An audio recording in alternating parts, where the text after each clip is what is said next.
Hello friends, இன்றைக்கி வந்து ஆட்டுக்கால் பாயா அண்ட் ஆட்டுக்கால் சூப்பு எப்படி பண்ணுறதுன்னு பார்க்கலாம் வாங்க. இது வந்து ஆப்பம், இட்லி, தோசை எல்லாத்துக்கும் ரொம்ப நல்லாயிருக்கும். ஃபஸ்ட்டு வந்து ஆட்டுக்கால் வந்து இங்கே எப்படி கிடைக்கும்னா தோலெல்லாம் ரிமூவ் பண்ணிவிட்டு இந்த மாதிரி தான் கிடைக்குது ஆட்டுக்கால்.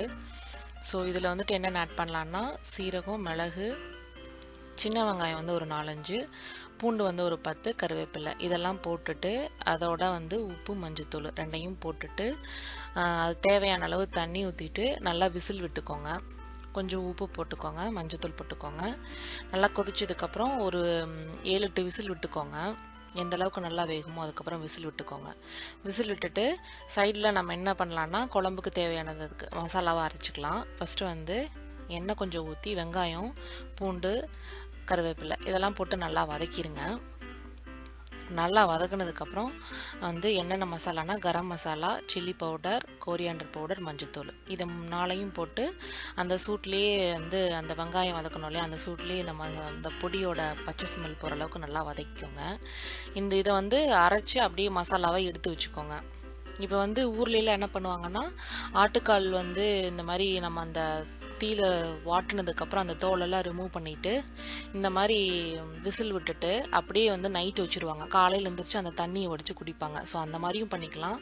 நீங்கள் இந்த வந்து அப்போதைக்கிப்போ வந்து இந்த மாதிரி குக்கரில் விசில் விட்டுட்டு தண்ணியை வடித்து குடித்தாலும் ஓகே தான். இல்லை இந்த தண்ணி வேணாம், தண்ணி வந்து தனியாக வேண்டாம், அப்படியே வந்து அந்த குழம்போட வச்சுக்கிறோம் அப்படின்னாலும் இந்த தண்ணியை வடிக்காமல் அப்படியே நம்ம வந்து தாளிக்கிறத அப்படியே வச்சுக்கலாம். ஸோ இதில் வந்து என்னென்னா தனியாக வந்து அந்த யூனிக்காக ஒரு ஸ்மெல் வரும் கால், லிவர் எல்லாத்துலேயுமே. ஸோ அந்த ஸ்மெல் பிடிக்காதவங்களுக்கு இதை வச்சுக்கலாம். இல்லை வந்து ரொம்ப பிடிக்கும் அப்படிங்களும் இந்த மாதிரி தனியாக வடித்து கூட நம்ம வந்து சூப்பாக கொடுத்துக்கலாம். தனியாக வந்து ஒரு பாத்திரத்தில் எண்ணெய் ஊற்றிக்கோங்க, இஞ்சி பூண்டு கொஞ்சம் போட்டுக்கோங்க. வெங்காயம் வந்து நம்ம ஆல்ரெடி நிறைய ஆட் பண்ணியிருக்கனால வெங்காயம் போடல, ஒரே ஒரு தக்காளி போட்டுக்கோங்க. தக்காளி, கருவேப்பிலை இதெல்லாம் நல்லா வதங்கட்டும் அந்த எண்ணெயிலேயே. நல்லா வதங்கினதுக்கப்புறம் நம்ம அந்த ஃபில்டர் பண்ணி வச்சுருக்கோம் இல்லையா கால், அதை எடுத்து இதில் போட்டு நல்லா கிளறி விடுங்க. ஸோ இந்த ஃபில்டர் பண்ணாமல் இருந்துச்சு அப்படின்னா அந்த தண்ணியோடு சேர்த்து இதில் ஊற்றிக்கோங்க. நல்லா வதக்கி விடுங்க. நல்லா வதக்கி விட்டு அதுக்கப்புறம் நம்ம அந்த மசாலா அரைச்சி வச்சுருக்கோம் இல்லையா, அந்த மசாலாவை போட்டுக்கோங்க.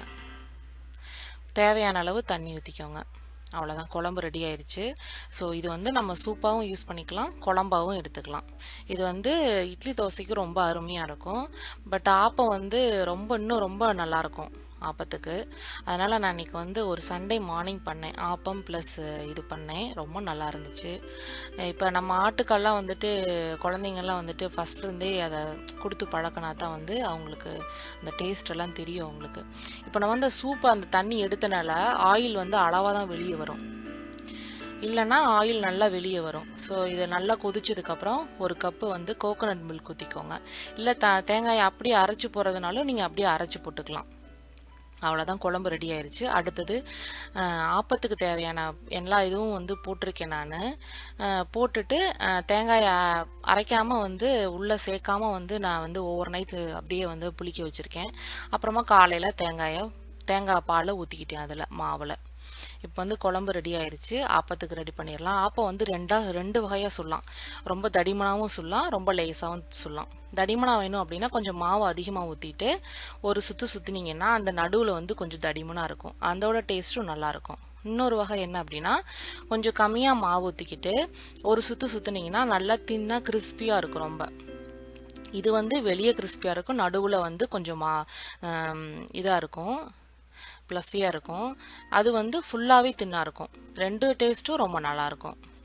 இப்போ வந்து நான்வெஜ் பிடிக்காதவங்களுக்கு வெஜ்ஜில் வந்து இந்த கொண்டக்கடலையை நைட்டு ஊற வச்சுட்டு காலையில் வந்து அந்த மசாலா அரைச்சிருக்கோம் இல்லையா, அந்த மசாலாவில் கொஞ்சம் மசாலாவை எடுத்து வச்சுட்டு வெங்காயம், இஞ்சி பூண்டு இதெல்லாம் போட்டு தக்காளி இதெல்லாம் போட்டு தாளிச்சிட்டு அந்த கொண்டக்கடலையும் போட்டுட்டு நம்ம அந்த மசாலாவும் போட்டு கடைசியில் தேங்காய் அரைச்சி ஊற்றிக்கலாம், தேங்காய் பால் ஊற்றிக்கலாம். அந்த கொண்டக்கடலை குழம்பும் ரெடி ஆயிடுச்சு. இப்போ வந்து மட்டன் குழம்பும் ரெடி ஆயிடுச்சு, ஆப்பமும் ரெடி ஆயிடுச்சு.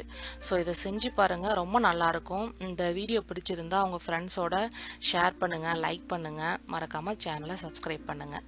தேங்க்யூ.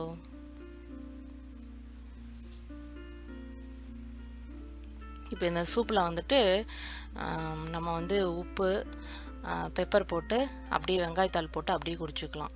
இதெல்லாம் வந்து இது குடித்தோன்னா நல்லா எலும்பெல்லாம் நல்லா கால்சியம்லாம் நல்லா இருக்கும்னு சொல்லுவாங்க.